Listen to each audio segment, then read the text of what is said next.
Welcome to Tackle Fanatics TV.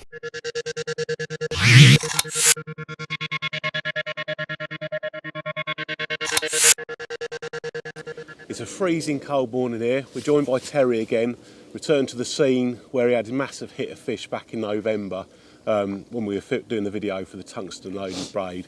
It's freezing cold. We were quite surprised that it weren't frozen this morning, weren't we, Terry? Yeah, proper hard frost. Luckily it's not, and Terry's had a couple of line bites already, so it's looking promising.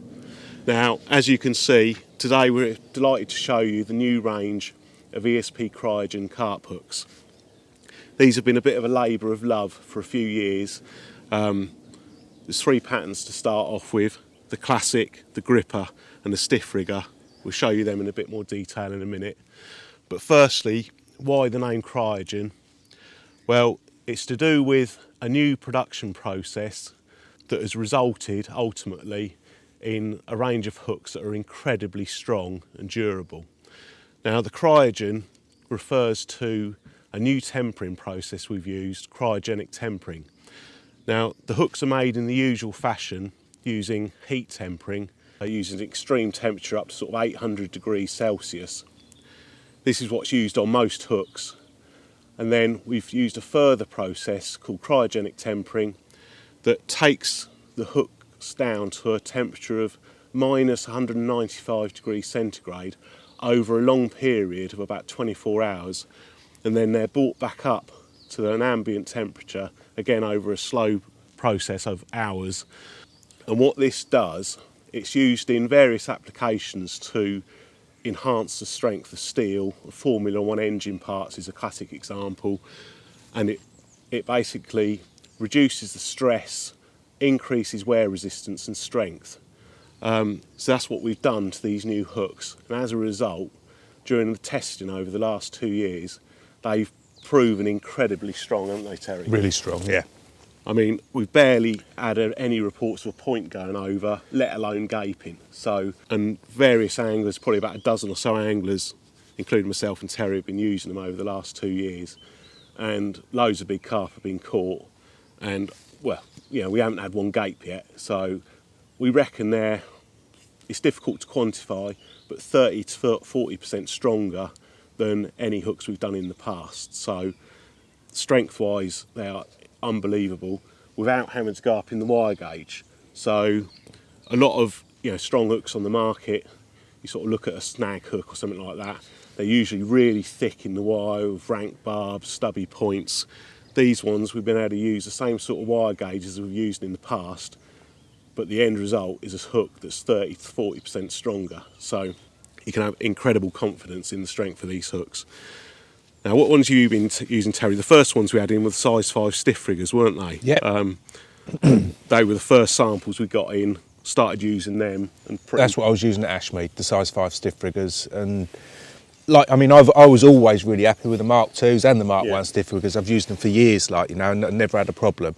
But say never had a problem. From time to time you'd get a fish in and they'd be ever so slightly gaped, or the point would have gone over, but I never lost fish through it. Do you know what I mean? But obviously mixing with other carp anglers and that, I've had plenty of friends and that say to me, they're not really strong enough, mate, they keep opening out. I think a lot of it's just down to how balanced your tackle is, and if you're using real cod sticks, do you know what I mean, broomsticks and that, then you're going to open them out and that. But I can promise you're definitely not going to have that problem with these ones. These are really, really, really strong. And it's not just a case of they don't gape. I've not had a point go over either. Obviously they'll dull, like any hook, they'll dull in time if you hit a rock or something. But, like with the old ones, you'd get a fish in sometimes and probably 2 or 3 mil of the point could have folded, But I'm not had that with these at all. No. I had a sort of classic example of that with the classics, funnily enough, back in the summer. And usually whenever I catch a carp, I change the hook. It's just sort of habit, really. But I caught, using the size 4, I caught a 40 pounder one morning from a tricky pit. I had to go out in the boat to get it out of the weed. It was a real sort of war of attrition to get it out. And when I checked the rig after unhooking it and everything, the hook was, it looked brand new. Like straight out of the packet. Yeah, straight out of the packet. The rig was fine, that was on the tungsten loaded.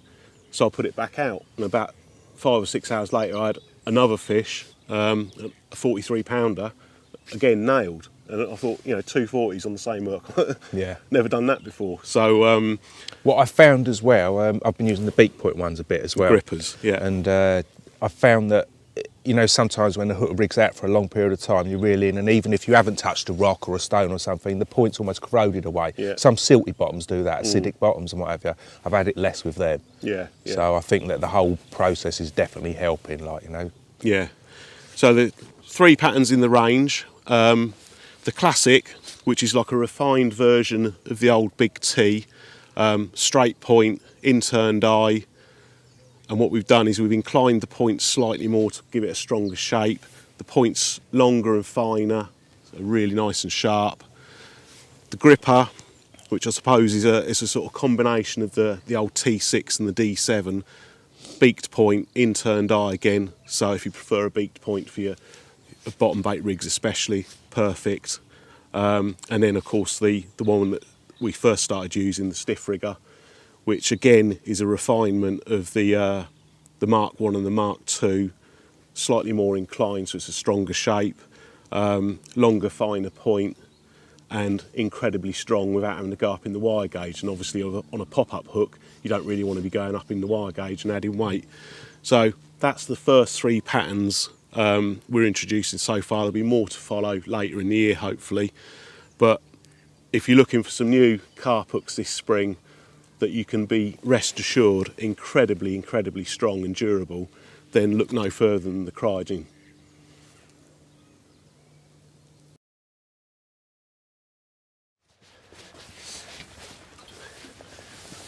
Morning, Tel. Oi, oi. Well done, mate. We've had a couple in. Wasn't expecting that in that cold, do you know what I mean? It's cold. You want a brew, yeah? Isn't it? I love one. Thanks, mate. Do you know what? When we were doing that filming yesterday, them little look clips, I was sat here and I was absolutely chilled to the bone, and I didn't want to say anything. But like I had a thermal t-shirt on, a t-shirt over the top of that, 2 jumpers and a windstopper, and it was still cutting right through me. It was straight in our face here, wasn't it, yesterday? But nothing all day. We had them few little blips and bleeps in the daytime, which I thought were liners, but there was rud about, so I wasn't sure. And then I think, if you remember, just before you left, I saw something slosh out, but I missed it. Do you know when I had my eyes on the water and I looked away, looked back, and there was a big set of rings. And I kept my eyes on it. Sometimes you get, when you're over deep water, sometimes you get a trail of bubbles, and it can be up to 15 seconds later sometimes, you know what I mean? So I kept my eyes on it and walked back, felt round, got my old binos out, got the binos on it, and I was looking at the trail of bubbles, and then this side of it, I see a trail come towards the baited spot. Right. So it looked carpy, do you know what I mean? I hadn't seen it, I thought it wasn't a pike, definitely wasn't a tench. It was minus, up, didn't it? Minus Gould knows what that morning, so I wouldn't have thought it was a tench. Anyway, after you left, I see a couple of other similar sloshes, something else in the night. No action, no. Got up this morning, all the indicators had risen to the top, like they do with the undertows, you know. Walked out to the road, I better start wrapping up. And then just completely out of the blue, like left-hand rod just melted off. Brilliant. Nice old battle, like they all are here in the deep water. Got it in, beautiful dark common, 25.5 pound. I do. So, but it's like in the winter, when you catch one, there's others about. Especially bearing in mind, I'd baited up 5 days before, and I put in, secretly I was sat here thinking I overbaited, I shouldn't have put in as much, you know what I mean? But we had that mild spell immediately after I'd baited, and I think they got on it then, and so they kept coming back even though it's gone really cold. But anyway, with the idea of more out there, I thought I'm getting that bait straight back out on the mark. So I got that one back out, and like you do, I reeled the other 2 in, either side of it, do you know what I mean? 20 minutes later, it was away again. And when you just know it's a big fish, do you know what I mean? It was just a different battle altogether. Right. And it was like heavy going on. None of that, you you get over 20 or something, it was just a dead heavyweight. I thought, oh, God, and it's 80 yards away, do you know what I mean? Water, and eventually I see the old line start to cut up in the water, But by now it's had a bit of line off me, the stretch in the line, the fact that it's coming up. It's like over 100 yards away from me, do you know what I mean? And I've got the island each side of me, and I'm thinking, if this swings left or right, it's going to do me, But I've done the old side strain, tipped right down low, and for some reason, when I'm fishing at range, they're always coming easier like that, But I got it all the way, exactly, but I got it all the way back. I had it on for over 20 minutes, honestly. My arm felt like it was going to drop off, like, you know, and I'd seen it for about the last 5 minutes as well, you know, and I thought, that's a good one, don't drop off, like. But yeah, eventually got it into the net, and, well, I'll show you in a minute, mate, it's an absolute belter, like, you know, really, really good. Yeah. Nailed, properly hooked, you know, never ever coming off, like, you know, so. That was on, what, the size 6 gripper? That was on the size 6 gripper, yeah, the ones with the beak point, and just nailed, like, you know. And when I unhooked it, like, I was very quick to get another rig out and all the rest of it. I wanted to, but I checked the hook, and the hook point had dulled slightly, you know, like they would have just caught one, you know what I mean? But I thought, oh, I hope that's not the type of bottom, you know, on the points. And when I reeled in the other two, they were absolutely fine. All I had to do was change the baits and put them straight back out, like, you know. So yeah. Right. Perfect. Well, there's always a chance of another one yet, so I think we'll have a cup of tea and then have a look. Definitely. Brilliant. Well done, mate.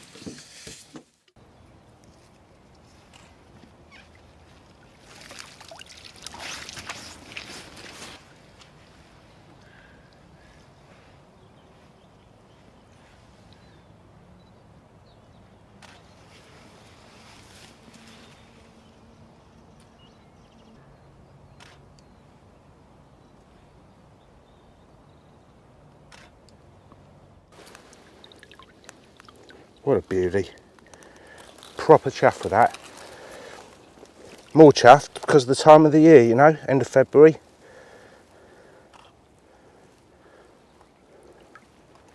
Beautiful. Off you go. Beautiful, beautiful carp. I can tell you now, I wasn't expecting to catch this one this trip. When we got here, it was proper cold. Like, I actually thought the lake would be frozen. So, well chuffed.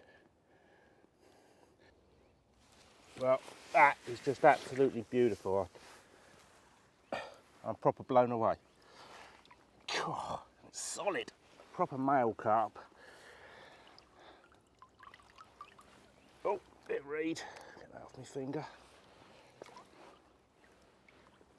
Let's get that. That is a proper carp. Let's get her back.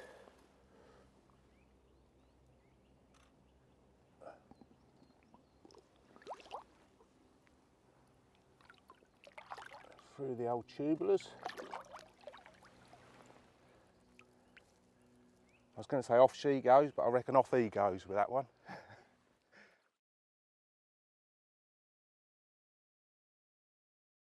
You've been tuned into TFTV.